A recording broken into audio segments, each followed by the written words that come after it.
So then there's another question in there around the reflection that you do. So you go for the walk. My habit, and I'm not as bad as I used to be, is that I would do something and then I'd go, right, that's that done. Off to the next thing, charge off, and I wouldn't give myself the time to process something. Yeah. And again, it's me missing out. Yep. I feel like just turning. I don't know. I honestly think that's something to do with an age thing, because I used to be like that. But that's also another thing that you're really challenging me, because I feel one of the legacies of having been a Christian is I enjoyed going to retreats. And then being divorced, I found holidays really horrible, because it's like, here you are, single. Whereas if you go on a retreat, you're just sort of saying, here am I. Yeah. Who am I? What am I? Where am I? And you're allowing yourself to process. And that Labyrinth retreat was so powerful. And I think I would like to lead a week of a Labyrinth retreat. So, yeah, you go along, you do the walk. I've been there, I've done that, tick the box. You might go for a walk in the fells. You might talk endlessly with the other people on the retreat. And then we'd learn how to draw them for ourselves, and we'd do other things. And then by Wednesday, Thursday of the retreat, you'd start to then reflect and then start to process. But I think we need to give ourselves 1 or 2 weeks dedicated time. And in our world and society, we're not very good at that.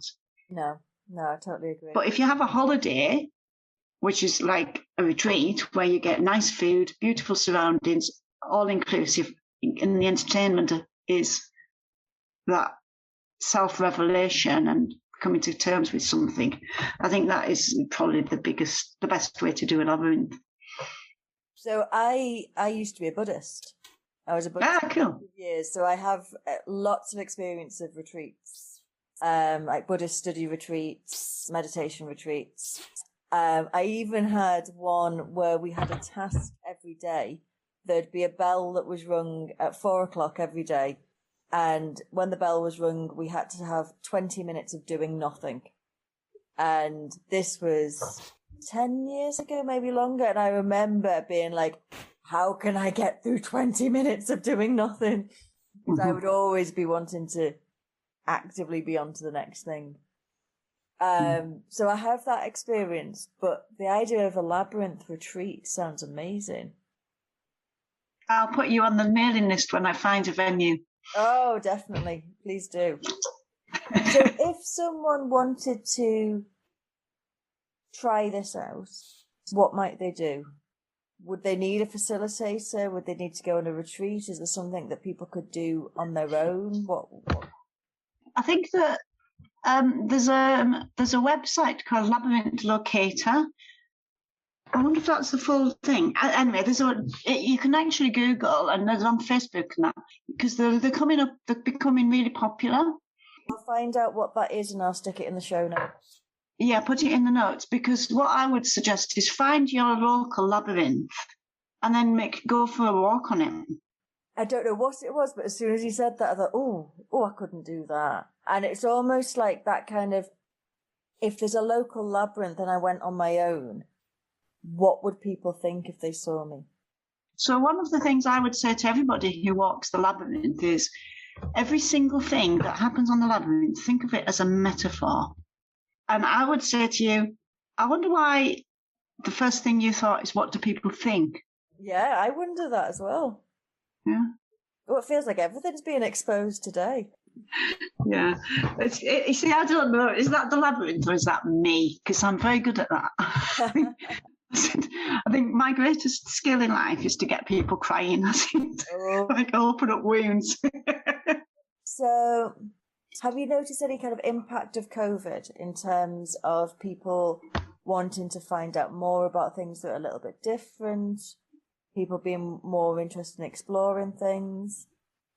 I think it's a difficult question to answer, really, honestly, because what I've noticed for myself in COVID is I got really happy not to go out of the house, other than going on my walk and on my allotment, and I really, really, really have loved not having to see people or speak to people. So I lost my mobile phone, and that forced me off Facebook, Instagram, and everything. That was for 6 weeks. And I stopped teaching yoga and I'm leading Labyrinths and everything, and I really enjoyed that space.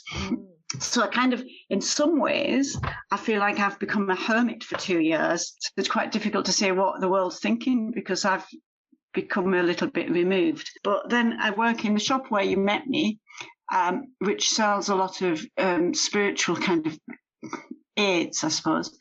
And the crystals were selling faster than we were able to buy them in.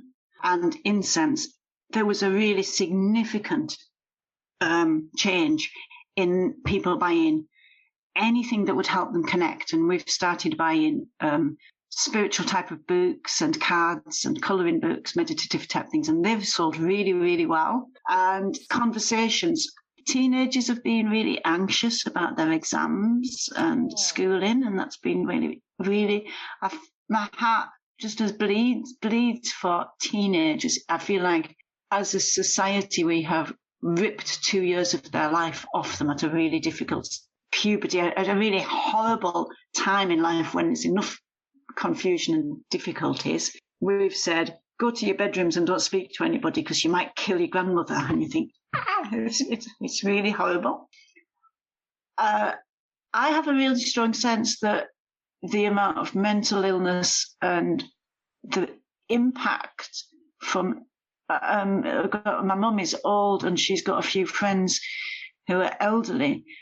One's in hospital at the moment, and her daughter and son are not allowed to visit her in hospital, and she might never come out alive because of COVID.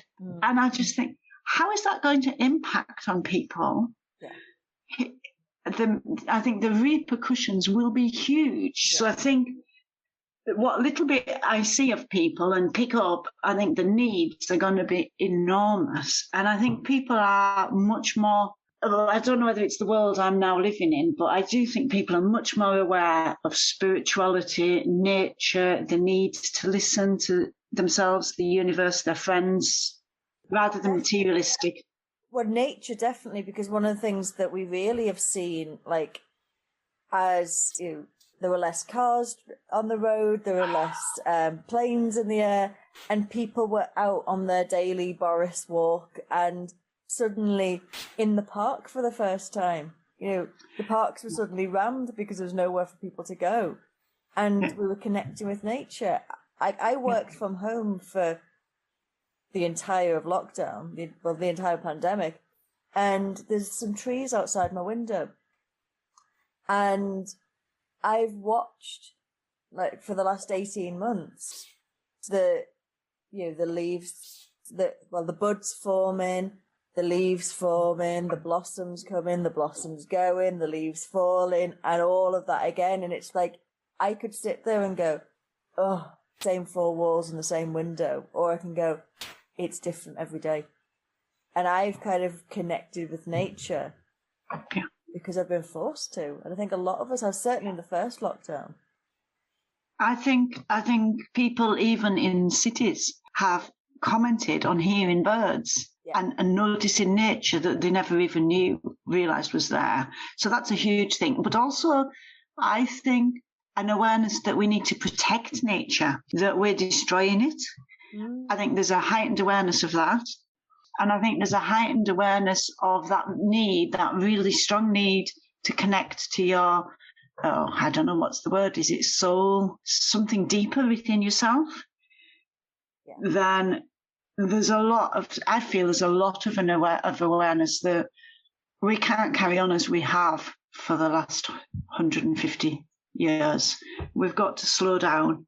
I start breathing slower, being less materialistic, less obsessed with what we have, what people think of us.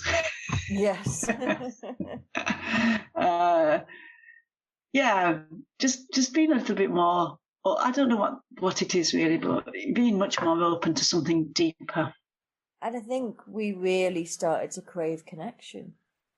And actually what we got, I think a lot of us, was a more genuine connection. At least for some. I think so, yeah. But there is an element of a connection which I've really enjoyed, because studying at PhD, we meet every week, 2 or 3 times a week, with different students, which I wouldn't have done in real life, in normal life.